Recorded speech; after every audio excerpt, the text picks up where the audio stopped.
இன்றைக்கி வந்து வெள்ளை கொண்ட கடலையும் உருளைக்கிழங்கும் போட்டு ஒரு குருமா செய்ய போகிறோம்.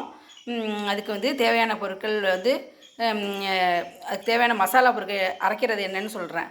தேங்காய், சோம்பு, கசகசா, முந்திரி இது எல்லாத்தையும் ஒன்றா போட்டு தண்ணி ஊற்றி பேஸ்ட்டாக அரைச்சி வச்சுக்குவோம். இஞ்சி பூண்டு அரைச்சிக்கணும். தாளிக்க தேவையான பொருட்கள் பட்டை, கிராம்பு, ஏலக்காய், கிராம்பு, நட்சத்திர சோம்பு, பிரியாணி இலை. இது தாளிக்க தேவையான பொருட்கள்.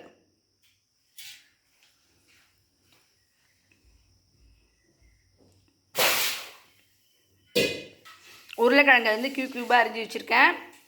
பச்சை மிளகா, காரத்துக்கு பச்சை மிளகாவை கீறி வச்சுக்கணும். பெரிய வெங்காயத்தை சின்ன சின்னதாக பொடி பொடியாக அரிஞ்சு வச்சுருக்கேன். கொண்டக்கடலையை 8 மணி நேரம் ஊற வச்சுருக்கேன். இதான் இதுக்கு தேவையான பொருட்கள். தேவையான எண்ணெய்,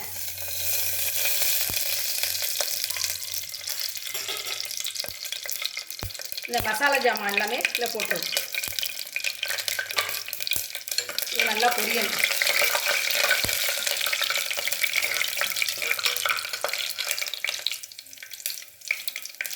கருவேப்பிலை,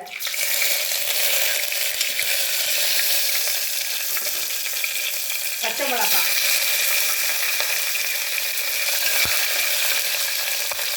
வெங்காயத்தை பொடி பொடியாக வச்சுருக்கேன்.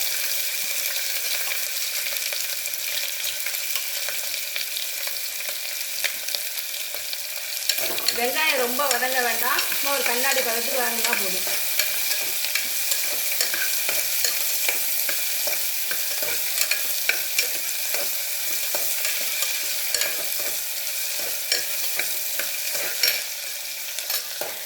வெங்காயம் இந்த அளவுக்கு வதங்கினா போதும். அடுத்தது இஞ்சி பூண்டு,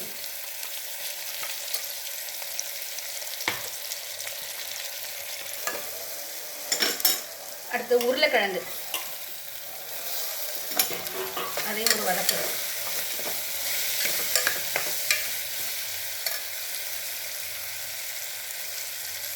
ஊற வச்ச கொண்டக்கடலை,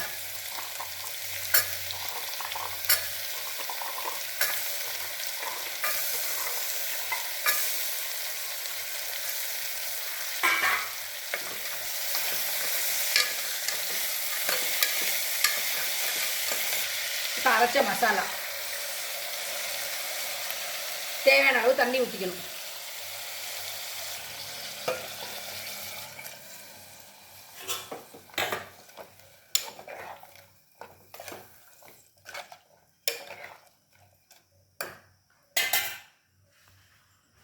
குருமாவுக்கு தேவையான உப்பு,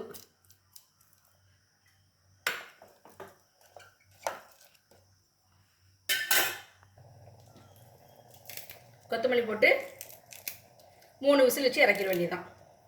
இறக்கிட்டு வந்து காமிக்கிறேன். இப்போ 3 விசில் வந்துருச்சு. வெயிட் எடுத்தாச்சு. இப்போ திறந்து பா. கொண்டக்கடலை உருளைக்கிழங்கு குருமா ரெடி.